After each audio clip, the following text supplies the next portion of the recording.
Dipersembahkan oleh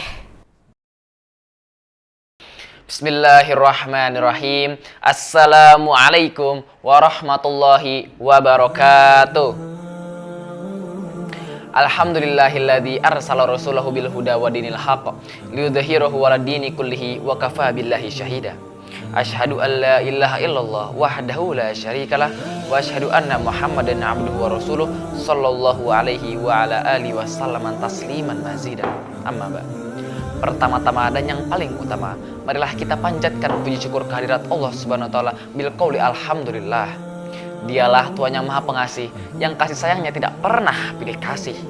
Dan dialah Tuhan yang Maha Penyayang, yang nikmatnya tidak pernah terbilang. Salawat serta salam selalu kita keturkan kepada junjungan kita, suri Allah dan kita Nabi Agung Muhammad sallallahu alaihi wasallam, Nabi akhirul zaman, mukjizat abadi, kitab sepanjang zaman, serta syafaatnya yang selalu kita nanti-nantikan. Sahabat rahimakumullah, saya di sini akan menyampaikan hadis tentang akhlak seorang muslim.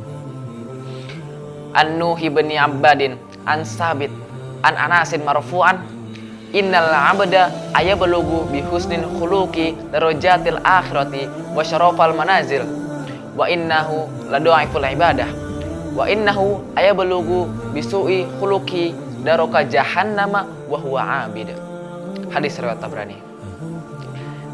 Yang artinya seorang hamba akan ditinggikan derajatnya ketika di akhir-akhir nanti, ketika ia mempunyai akhlak yang baik walaupun ia lemah dalam hal ibadah.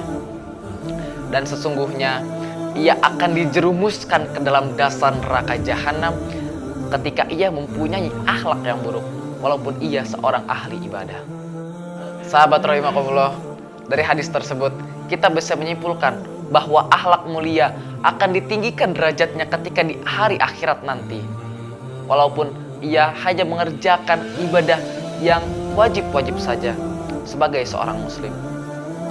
Tetapi sebaliknya, ketika seorang yang mempunyai akhlak yang buruk, maka dia akan dijerumuskan ke dalam neraka jahanam walaupun ia seorang ahli ibadah. Sahabat-sahabat rahimakumullah, berikut adalah contoh-contoh akhlakul karimah yang bisa kita amalkan dalam kehidupan sehari-hari.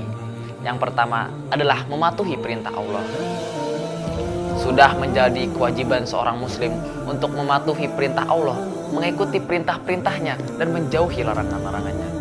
Karena setiap amal perbuatan yang kita buat nanti akan dipertanggungjawabkan ketika di akhirat nanti. Yang kedua, selalu berkata baik. Berusaha untuk selalu berkata baik, berbuat sopan santun kepada orang tua sudah jelas dicantumkan, termaktub dalam Al-Quran.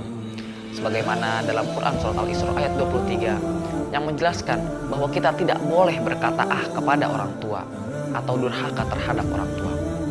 Contoh akhlakul karimah yang ketiga yang bisa kita amalkan dalam kehidupan sehari-hari adalah bersyukur kepada Allah. Sahabat, bersyukur kepada Allah adalah cara kita mengatasi dari sifat sombong. Ketika kita bersyukur kepada Allah, berarti kita berterima kasih atas nikmat yang diberikan dari Allah.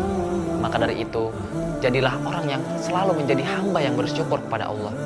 Sahabat rahimakumullah, 3 contoh itu tadi bisa kita amalkan dalam kehidupan sehari-hari sebagai akhlakul karimah, sebagai seorang muslim. Mungkin itu kultum singkat yang bisa saya sampaikan. Kurang lebihnya mohon maaf jika ada kesalahan, itu datangnya murni dari saya, dan jika ada kebenaran itu hanya milik Allah semata. Asyarafu bil adabi la bin nasabi. Artinya kemuliaan itu dengan adab budi pekerti, bukan dengan keturunan. Nun wal qalami ma yasturun. Wassalamualaikum warahmatullahi wabarakatuh. dipersembahkan oleh